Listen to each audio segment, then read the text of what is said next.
Whether you're a true crime junkie or just getting into it, I've got the perfect show for you. Crime House True Crime Stories, a Crime House Studios original. Every Monday, you'll go on an in-depth journey through two of the most notorious true crime cases from that week in history, all linked by a common theme.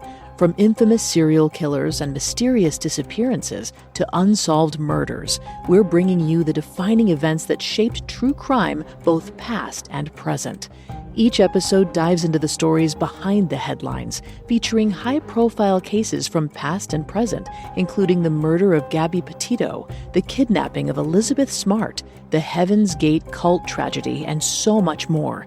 Follow Crime House True Crime Stories now, wherever you get your podcasts. And for ad-free listening and early access to episodes, subscribe to Crime House Plus on Apple Podcasts.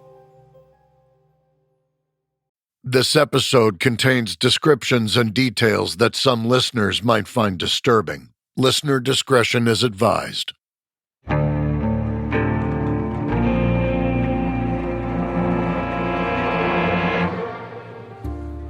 It's early in the morning on September 6, 1950. The Memphis Municipal Airport is quiet. At a gate lounge mostly occupied by sleepy travelers, two men are wide awake. Attorney Robert L. Taylor looks sharp in a three-piece suit and polished shoes. Beside him, Earl Morgan looks more relaxed in shirt sleeves.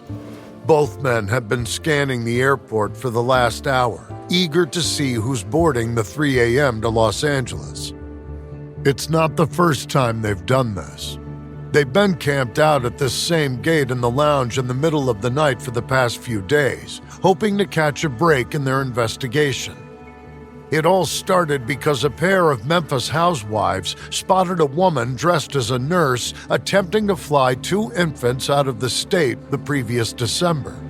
The women were concerned about the nurse's intentions and managed to trace a car she got into to Georgia Tann of the Tennessee Children's Home Society. After a short investigation by the state, the society revealed that they were indeed flying children to other states to new adoptive families. However, Miss Tann convinced the authorities that everything was above board and the matter was dropped. But over the last few months, some local couples started complaining. They wanted to know why they hadn't been chosen to receive children from the TCHS when plenty are being flown out of state. It doesn't seem fair. So, bowing to pressure, Tennessee's Governor Gordon Browning opened yet another investigation into the matter and appointed Robert Taylor to head it up. A few days later, he was joined by Earl Morgan, who works for the State Welfare Department. Now they're on the hunt to find out where the TCHS has been sending all of the babies. But bureaucratic red tape has kept the adoption records out of reach, so the two have had to get creative. That's why they're at the airport in the middle of the night. They've heard that the society has been flying children out of state on unusually early flights. It seems they don't want anyone else prying into their activities. Robert and Earl are determined to get to the bottom of the situation. From everything they've seen and heard, there's something strange going on at the Tennessee Children's Home Society. It's just before 3 a.m. when the airline employee at the podium calls passengers forward to board the flight to Los Angeles. That's when Robert spots her. Alma Walton is walking towards the plane, pushing a baby carriage with one hand and carrying a suitcase in the other. Robert recognizes her instantly as a caseworker for the TCHS and gets to his feet.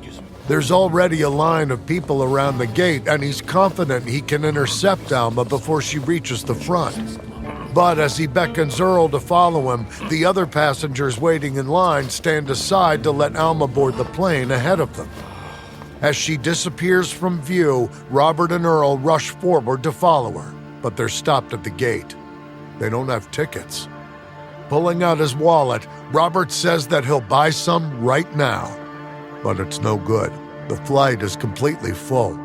There's nothing they can do. They're not cops and they have no real authority here. So, dejected and exhausted, Robert and Earl watch on as the plane fills up, pulls away from the airport, and takes off into the pre-dawn dark. They've missed their shot. It's frustrating. They've got no idea where the woman arranging these adoptions is sending the children. They could be going anywhere. And now, there's at least one more gone forever.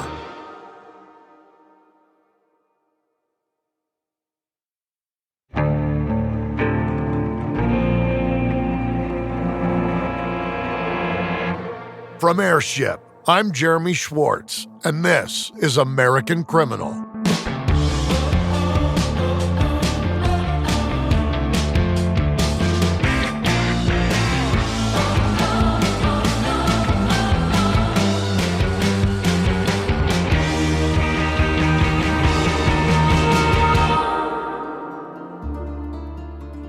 After nearly a decade working in Memphis, Georgia Tann had changed the face of adoption in Tennessee.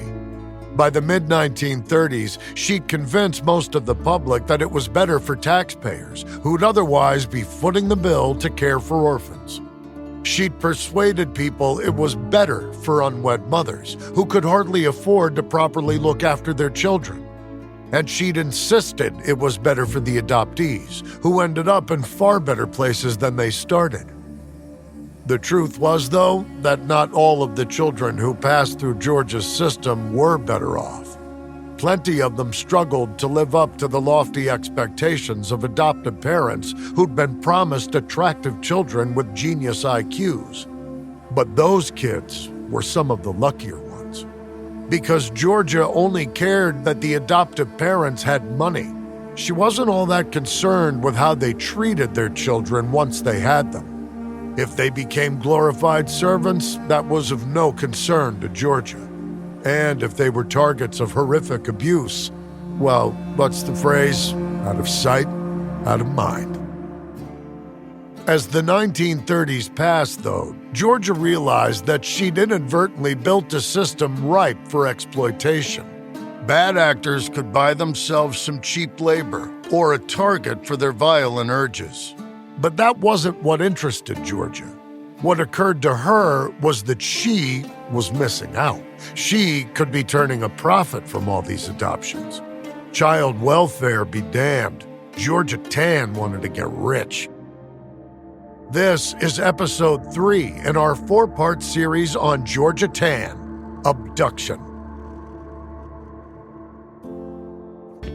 It's January 1933 in downtown Los Angeles, California, 17 years before the state of Tennessee launches its investigation into the TCHS. 41-year-old Georgia Tann is in her room at the Biltmore Hotel. But she's not alone.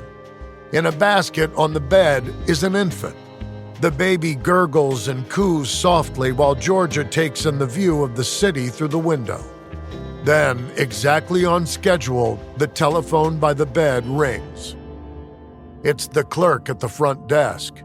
Georgia has 2 guests waiting downstairs. After she hangs up the phone, Georgia gathers up the basket and heads for the elevator. Walking into the lobby, she spots a well-heeled couple perched anxiously on a sofa. She approaches the couple, and after they exchange pleasantries, Georgia hands the woman the basket. The child is theirs now. In exchange, the woman's husband hands Georgia a check.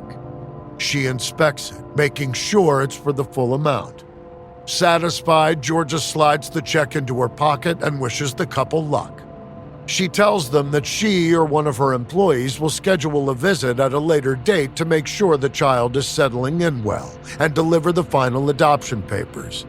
And, she reminds them, that's when another payment will be due. Afterwards, Georgia gets back into the elevator and returns to her hotel room. She takes another look at the check. The amount will cover her return flight from Tennessee to California, as well as her hotel room and the few administration costs of the adoption.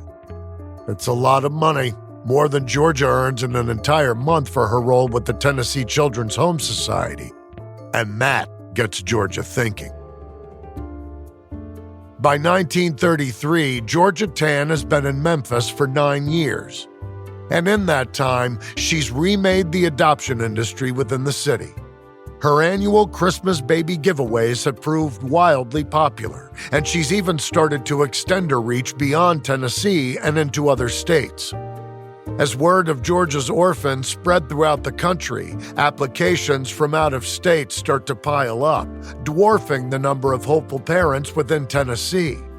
Out-of-state adoptions are technically illegal, but some of the people writing to Georgia are exactly the type that she believes should be parents, upper class and wealthy. So she eagerly moves them to the top of her waiting list, no matter what the law says. Georgia knows there's not much attention paid to the burgeoning adoption industry. She knows that no one will care where children are going as long as she's moving them out of the system quickly enough. Not everyone who applies to adopt will get a child of their own, though. There's a process. There are hoops to jump through. First, Georgia or one of her colleagues at the TCHS visits the home of the prospective parents. Officially, that's to make sure it's a suitable environment for a child. But what Georgia's looking for isn't a loving couple who will become good parents. She's not so much concerned with the well-being of the children she places. What she really wants to know is if these people have money. That's been the driving factor in Georgia's decision for years, how wealthy families are. If they're rolling in dough, they're perfect. The first visit is also when Georgia makes notes about what a couple are looking for in their child. Age, hair color, parental pedigree, all of it's on the table. And while Georgia can't change how her orphans look, she can alter their backstory to suit her clients' requests. It's easy for her to tell clients that their new bundle of joy is the baby of a debutante and a pre-med boyfriend. There's no way they'll ever find out they've been lied to. After that, Georgia keeps an eye out for a child matching the requests of her clients. Once she has one, they're delivered to the new parents. That's visit number 2. Visit number 3 comes later, when Georgia returns to check in on the new family and present them with the finalized adoption papers. None of it is particularly rigorous, but there are costs involved. So the TCHS has each couple cover the travel expenses for Georgia, or whoever else is making the trips. Local families get off easy, but people beyond Tennessee are forking out for train fares, taxi rides, hotels, and other incidentals. It's all quite reasonable stuff, and the would-be parents have no problem with writing out checks at every step of the process. After all, their future happiness is in Georgia's hands. At some point, though, Georgia realizes the great power she wields, and that realization inspires her, because with power comes the opportunity to make money. By this stage, the Great Depression has been in full swing for about 4 years. And although Georgia earns around $100 a month, which is in line with the national average, she figures she could use some more. So she starts instructing couples to make out their checks not to the Tennessee Children's Home Society, but to her instead. That's when the gouging begins. An adoption certificate only costs about $7 in Tennessee, but the delivery of one by Georgia can cost whatever she wants it to, and she wants a lot. Parents in California and New York, moneyed-up coastal types, can expect to pay around $750 for the whole adoption process. This at a time when the average income is only about $1,200 a year. The adoptive parents are mostly desperate for a child, so they usually pay whatever Georgia demands. If the Tennessee Children's Home Society sees any of that cash, no one records it in the books. It just vanishes. Georgia Tann has turned the adoption process into a personal money-making machine. By 1935, Georgia's placed children with new families in all 48 states, as well as Canada, Mexico, and even England. And her waiting list gets longer every day. Not that she's worried about that anymore. A long line of people eager to adopt through the TCHS just means more chances for Georgia to collect checks. Eventually, though, Georgia realizes that she could be working smarter, not harder, for her money. Every interstate adoption is a chance to pocket hundreds of dollars. And she realizes that with her popularity growing, she can make each trip more and more profitable. Why fly to California and collect one check for one visit when she can call on several couples in one trip? Then she can bill for the same expenses many times over. Sure, some of the money does cover her costs, but the rest, that goes right into Georgia's personal coffers.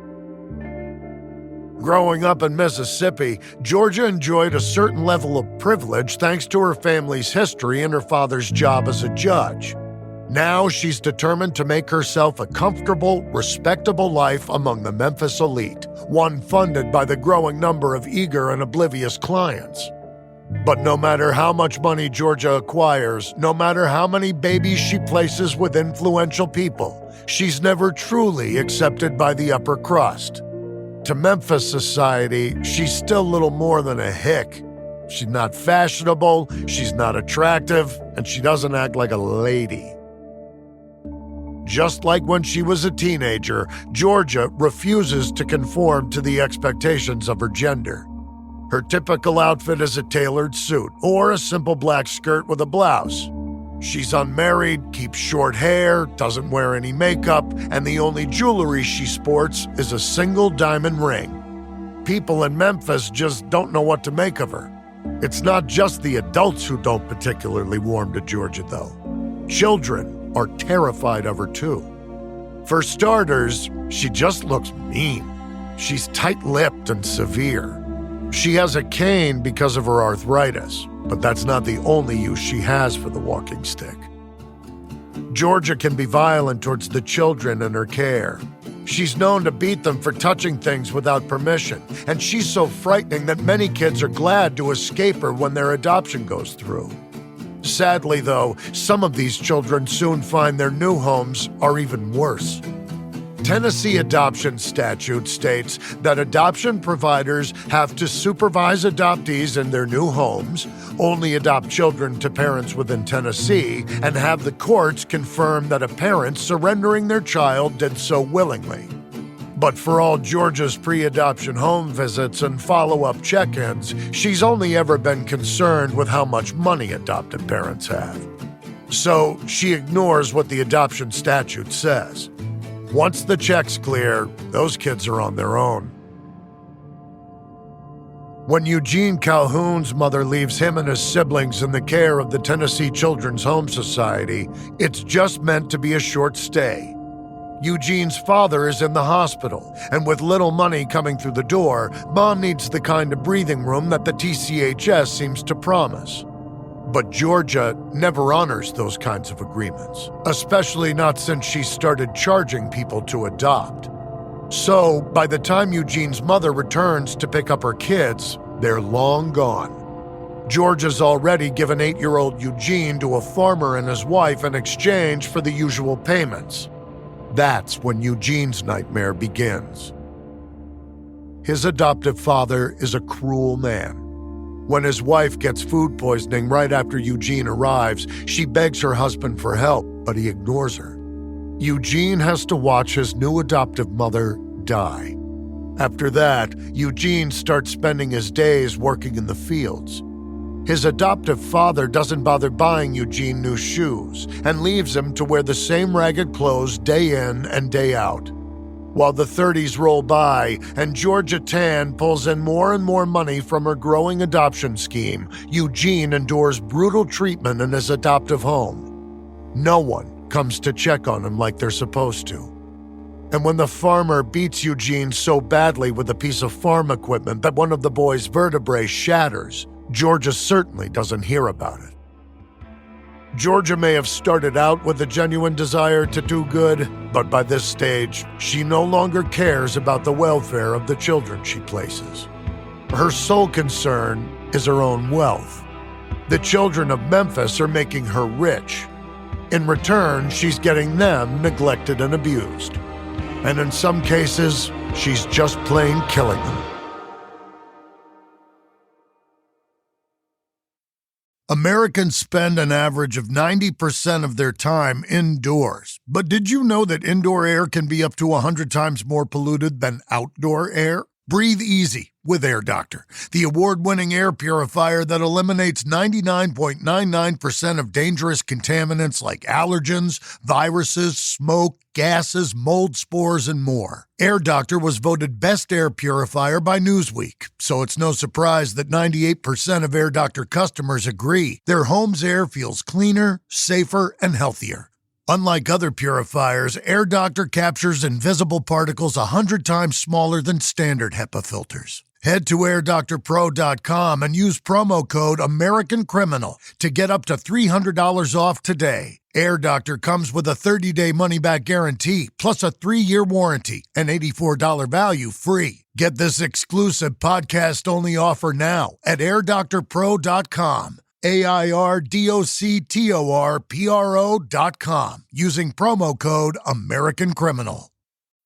This episode is brought to you by the Nissan Armada Pro 4X. With a twin-turbo V6 engine ready to propel your adventures, up to 8,500 pounds of towing capacity to haul all your favorite toys and space for 8 passengers, Nissan's most powerful car yet will chew up and spit out anything you throw at it. Learn more about the all-new 2025 Nissan Armada at nissanusa.com.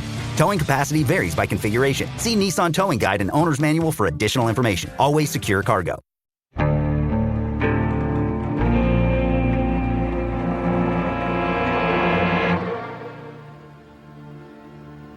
It's the fall of 1935, and Georgia Tann is sitting in a doctor's waiting room. The 44-year-old holds a stack of leaflets in her lap. Around her, new mothers nurse their babies waiting to be seen. Georgia eyes each of the women, casting a critical eye over their clothes, their hair, their handbags, and their children. She's judging whether any of them would make good targets. Business has been booming lately, but she's always looking out for new family members for her clients. Georgia's covert assessments are interrupted, though, when a nurse approaches. She's brought a young woman over, one who looks slightly shell-shocked. She's pale and sweating, and her eyes look watery, like she could burst into tears at any moment. This is what Georgia's been waiting for. She invites the scared young woman to sit down and starts to talk. First, she asks how many weeks pregnant the woman is. Then, sliding a look of concern on her face, Georgia explains who she is and what she does. Most importantly, Georgia emphasizes that she can find a home for this woman's baby because surely she isn't planning on raising a child on her own. The woman tells Georgia that she hadn't even thought that far ahead yet. The thing that's worrying her the most right now is the prospect of people finding out she's pregnant. Where is she going to go, she asks Georgia. Where is she going to go? That's when Georgia hands her a leaflet. In the 1930s, American women have it pretty rough. Sure, things are perhaps better than they were a few decades ago, but society still has expectations that they have to meet. In the eyes of the church and much of society, premarital sex is a sin, a moral failing, something to be ashamed of. So it's little wonder that most young women who find themselves pregnant before they make it down the aisle are hidden away by their families to avoid scandal. That's why maternity homes have existed for decades, as a kind of haven where pregnant women can stay, prepare for motherhood, and learn skills so they can support their child. In theory. The reality doesn't always match that, though. These places are run by organizations like the Florence Crittenden Mission and various church groups. But although they're seen as charitable endeavors, the women they serve don't get a free ride. Though they might have escaped the public shaming of their community, many of these homes still treat the pregnant women with a certain level of contempt. and the women are often required to work for several months after giving birth to repay the cost of their care. If the home is affiliated with a church, then the women usually have to attend mandatory Bible study too, to put the fear of God in them and make sure they never commit such a sin again. It's not a pleasant experience for most. So, as Georgia hits up doctors' offices, seeking out pregnant women to convince them to give up their babies, she sees an opportunity to drastically improve her chances of success. Using her contacts in the social work community, Georgia tracks down older women who live alone in large houses. She convinces them to host these troubled girls through their pregnancies, with a fee paid for by every mother they shelter. For the boarders, it's an appealing alternative to maternity homes. They're not expected to work to earn their keep, and they won't be shamed by their host. They're told it will be a safe, comfortable place to live while they decide what to do once their baby arrives. But the truth is Georgia has already made that decision for them. Her homes aren't safe havens. They're more like factory farms. All of the girls in Georgia's boarding homes are expected to give up their babies for adoption. And under pressure, most do. Some, though, are stubborn and refuse to surrender their children. For those women, Georgia has a different plan, an old trick that she's perfected by now. When the uncooperative mother goes into labor, Georgia is called to the hospital. She knows which nurses she needs to bribe or intimidate to get her hands on the newborn baby while the mother is still medicated. When the woman comes round, she's informed that the baby was stillborn. But by then, Georgia has left with the child in her arms, ready to make another family happy and another tidy profit. One way or another, Georgia gets what she wants. As Georgia processes more and more children, she seems to become less and less concerned with their well-being. And that means that the children she takes in the name of the Tennessee Children's Home Society get substandard care, sometimes even reckless neglect. Because Georgia relies on her good reputation among adoptive parents to drum up more business, she prioritizes their specific requests. And what plenty of her clients want are newborns. That's why Georgia's maternity boarding homes are such an important part of her scheme. But in her greed, she's now taking babies from their mothers too quickly. It's common practice in the 1930s for newborns to stay in the hospital for up to a week after birth. If a child is born prematurely or underweight, doctors typically like to keep them for observation until they hit 5 pounds. But Georgia doesn't allow that. Hospital births have only become popular relatively recently in America. When Georgia was growing up, only about 5% of children were born in hospitals. The rest were home births. So in Georgia's mind, babies having to stay in the hospital is a waste of time. There are clients waiting. And more importantly, there are checks waiting. So Georgia's production line kicks into high gear. These tiny babies are taken on hours or even days-long journeys to their new homes. Georgia loves the satisfaction of handing a child to grateful parents herself, so she makes the trips as often as she can manage. When she's not available, one of the other TCHS employees makes the trip. But none of them are properly trained to care for newborns. The children frequently arrive dehydrated and feverish, in desperate need of proper care. Some of them don't even survive the journey. Even when they do, most of the children are delivered to their new homes before any medical professionals have had a chance to check them over. Georgia brings a little boy to a couple in New Jersey who are over the moon to start their family. Unfortunately, the boy has a heart defect and will need a lot of extra care as he grows up. Georgia doesn't get into any hot water over the case because her clients are wealthy enough to shoulder the financial burden of a child with a medical condition. Not only that, they decide that they want to give their son a sibling and ask Georgia if she can bring them a little girl.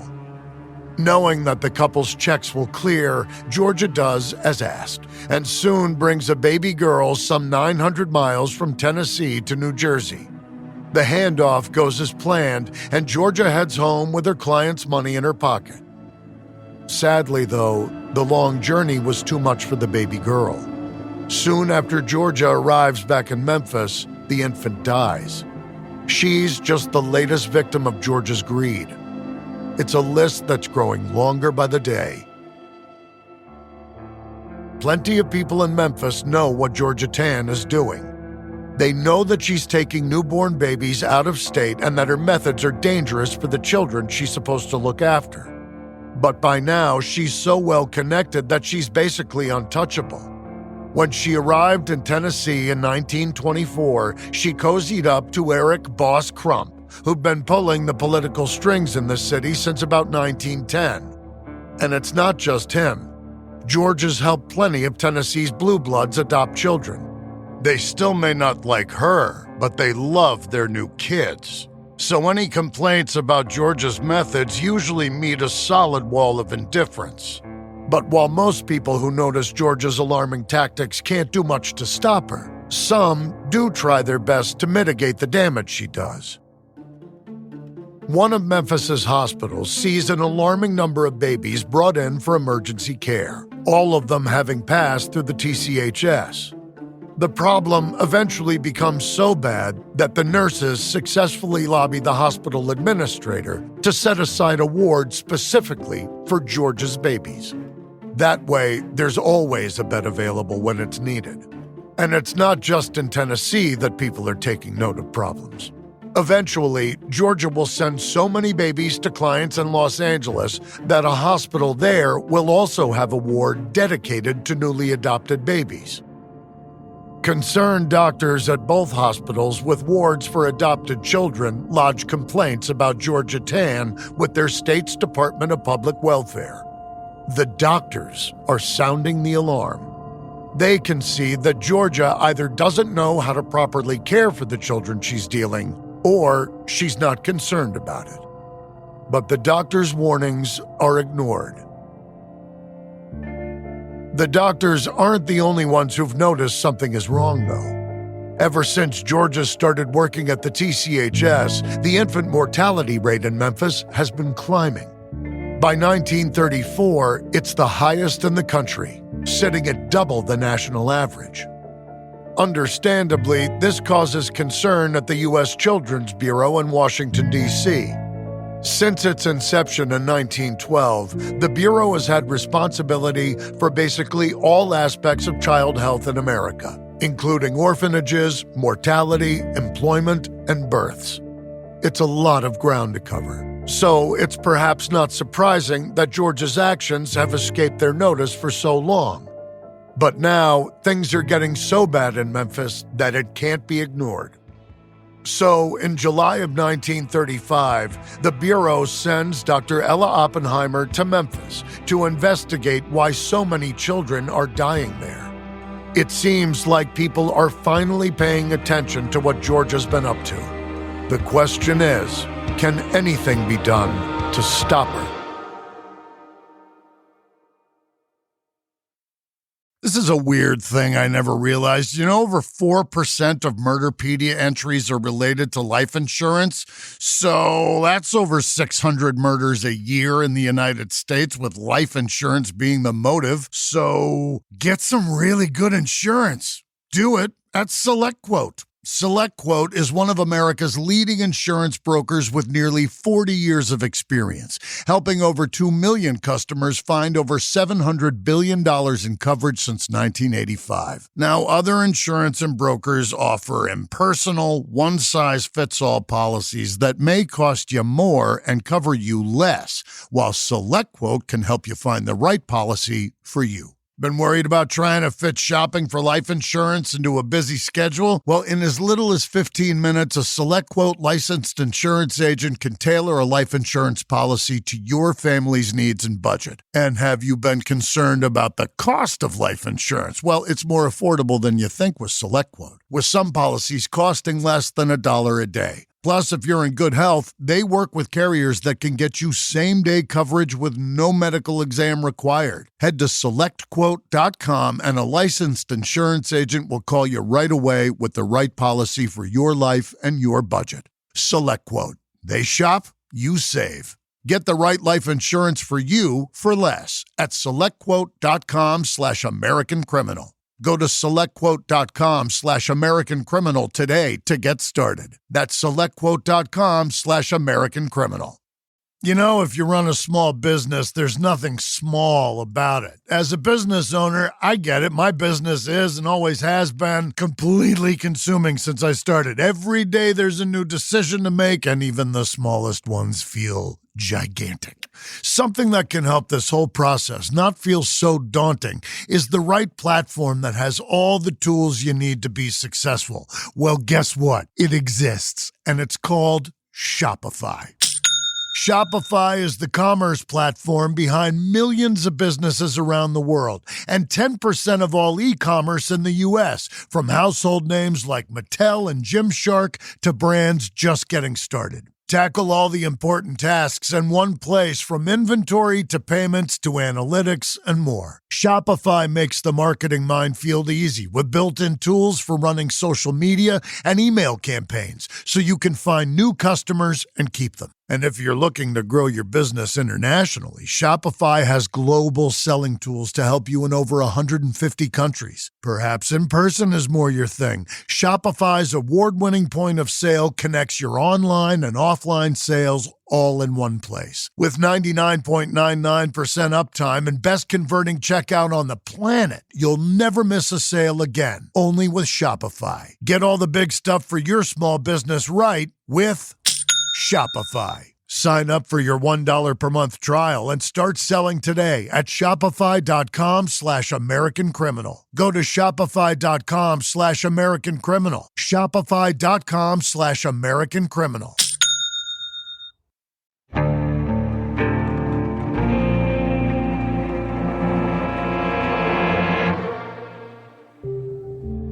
It's June of 1935 at Memphis General Hospital in Tennessee. Dr. Ella Oppenheimer has just arrived to speak with hospital staff and look through their records. The child mortality rate has Dr. Oppenheimer and her colleagues at the Children's Bureau in Washington concerned.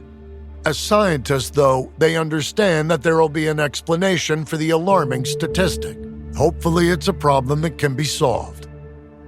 Dr. Oppenheimer's in the middle of introducing herself to one of the nurses on duty when a young woman runs into the lobby of the hospital. She looks frantic. Her hair's wild and she's got dark circles under her eyes. It's clear she hasn't slept much lately. Seeing the bundle in the woman's arms, Dr. Oppenheimer can understand why. Newborns are hard on anyone. But the new mother isn't here for a regular postnatal checkup. Seeing the nurse Dr. Oppenheimer is speaking with, the woman runs up to them and holds out her baby. She begs for help. Her son won't stop vomiting, and he's got diarrhea too. It's a gastrointestinal infection. Dr. Oppenheimer's seen it plenty, as has the nurse. She takes the baby from the woman and calls over one of her colleagues to help the mother with admission paperwork. As she watches all this unfold, Dr. Oppenheimer wonders if this gastroinfection could be the reason for all the children who are dying in Memphis. And if it is, then what's making it so bad here? After her visit to the city's hospitals, Dr. Ella Oppenheimer starts calling on Memphis's various child welfare agencies. At the top of her list is the organization that has somehow gotten responsibility for an unusually large number of children, the Tennessee Children's Home Society. From everything she's heard, Georgia Tann is the woman Dr. Oppenheimer should speak to about how things are run there. Problem is, Georgia's a difficult woman to pin down. Every time Dr. Oppenheimer arranges to speak with her, Georgia reschedules the meeting. After a while, Dr. Oppenheimer starts to wonder if she'll ever get to finish her report. But finally, on July 2nd, 1935, she gets an invite to visit Georgia at her office. The meeting doesn't go how Dr. Oppenheimer's expecting, though.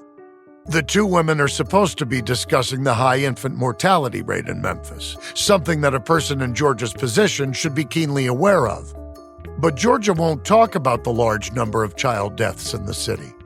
In fact, Georgia seems intent on downplaying the entire situation, as if she has no idea what's going on. She even announces that so far in 1935, not a single child has died while in the care of the TCHS.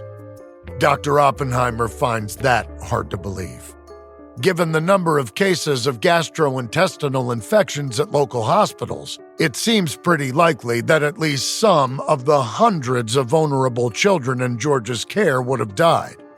But when the doctor looks into it further, it seems like Georgia's telling the truth. There aren't any reported deaths from the TCHS so far this year. Still, Dr. Oppenheimer is left with the nagging suspicion that something's not right at the Tennessee Children's Home Society.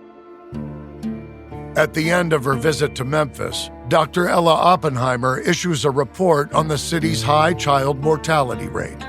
She notes the unusual number of gastrointestinal infections among children, which is the most likely cause of the inflated deaths. She also notes just how many children Georgia and the TCHS take from hospitals before they're ready. And she points out that some of these very young infants are placed in boarding homes instead of with adoptive families. In those crowded environments, gastro can run through a household in a number of days, which is why Dr. Oppenheimer recommends that all Memphis boarding homes be supervised and licensed by the state. That way, at least, there can be more oversight and accountability. Maybe then the deaths will stop. But Dr. Oppenheimer's report, damning as it is, has no effect on Georgia's operations. The investigation has found no smoking gun, no compelling evidence to break down the wall of silence that Georgia has built for herself in Memphis. So Dr. Oppenheimer goes back to Washington. And Georgia continues as before. She keeps taking babies from their birth mothers too soon. She keeps putting those infants in boarding homes and taking them on cross-country journeys. And the babies keep dying. The same year that Dr. Oppenheimer makes her report to the Children's Bureau, Marie Long's mother is dying of cancer.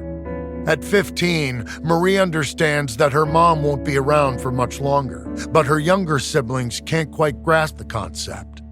As the end gets closer, Marie's mother writes to the welfare department for help. She has relatives who will take the children in once she's gone, but they need time to get their homes ready first. And she wants to make sure her babies are taken care of in the meantime. Her hope is that the welfare department can board her 5 children until they can be settled with loved ones. That's how Marie and her 4 siblings end up in Judge Camille Kelly's courtroom one fall morning in 1935. Georgia Tann is already there when the Long family enters. Marie immediately notices the odd way Georgia looks at her youngest sister, 5-year-old Christine. It makes Marie uncomfortable. But at least Judge Kelly seems nice. She puts Marie at ease and explains that she's going to have them all taken care of for a little while at St. Peter's, a local orphanage. As Marie and her siblings file out of the courtroom, Marie sees Georgia approach Judge Kelly to engage her in a hushed conversation. Outside the courthouse, a car pulls up and a court employee ushers the children into the back. The orphanage is only a short drive away, so all 5 of them squeeze in next to each other. After a few minutes, the car pulls up to the curb and the children spill out onto the grass in front of St. Peter's. It's an imposing red brick building, and Marie's still taking in the size of it when she hears her sisters scream. She turns to see a woman pulling little Christine by the arm, half dragging, half carrying her towards a car parked across the street. Christine's calling out to her sister, 12-year-old Bessie, to save her, but Bessie's being held back by a court worker. All any of them can do is watch as the woman pulls Christine into a car and drives away. Marie and the rest of her siblings are devastated. But eventually, the orphanage's nuns are able to usher them all inside. Without their mother around, Marie feels responsible for her youngest sister, but she can't get a straight answer out of anyone for days. She keeps asking where Christine is, until finally, one of the nuns relents and tells her Georgia Tann has had Christine flown out of the state. She's already been adopted by another family. If Marie were a parent, she might know how to fight to get her sister back. But she's still a child. And with their mother gone, there's no one left to defend them against Georgia Tann's schemes. Though, in all fairness, it probably wouldn't have made much difference if there were an adult around to fight back. Because by this stage, Georgia's had plenty of experience winning fights. If Judge Camille Kelly is the sword Georgia Tann uses to extract children from their parents, Abe Waldauer is her shield. As her lawyer, Abe protects Georgia from anyone who dares to cross her. Abe is just as ruthless as his client and seems to delight in keeping parents from their children. The poor families Georgia targets aren't usually in a position to hire lawyers of their own to take her to court. But every now and then, a desperate parent convinces an attorney to take their case. In 1937, one devastated mother files suit against Georgia to regain custody of her child. Her best bet is a writ of habeas corpus. It's a move that, if successful, would force Georgia to produce the stolen child to prove that they're alive. It can also be used to challenge unlawful imprisonment, which some argue is what Georgia does when she forcibly takes children. From there, the mother's hope is that she can sue to regain custody. But Georgia's never lost a court battle against any of the parents who make it this far, because Abe's very good at his job. He's so good, in fact, that he can sometimes make parents see themselves in the way Georgia's always seen them, good for nothing, unsuitable mothers and fathers whose children are better off without them. Under cross-examination, Abe questions the mother's skills as a parent, her ability to provide for her child, and her character as a human being. He does it with brutal, gleeful efficiency until the woman breaks down, convinced of her own unworthiness. When Abe wins the case, he sends Georgia a letter, gloating about his performance. Abe's sure Georgia would enjoy hearing about how the woman collapsed under questioning. And he's right, because Georgia Tann is nothing if not cruel, and people still don't know the worst of it. From Airship, this is episode 3 in our series on Georgia Tann. On the next episode, Georgia rakes in hundreds of thousands of dollars selling babies, but when the authorities finally figure out what she's doing, it might be too late to stop her.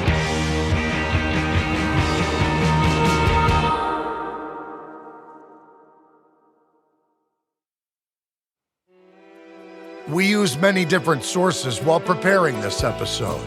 A couple we can recommend are The Baby Thief, The Untold Story of Georgia Tann, the baby seller who corrupted adoption, by Barbara Byzance Raymond, and The Girls Who Went Away by Ann Fessler.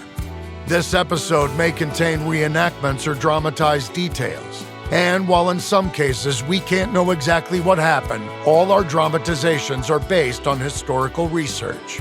American Criminal is hosted, edited, and produced by me, Jeremy Schwartz. Audio editing by Mohammed Shazid. Sound design by Matthew Filler. Music by Thrum. This episode is written and researched by Joel Callan. Managing producer Emily Burke. Executive producers are Joel Callan, William Simpson, and Lindsey Graham for Airship.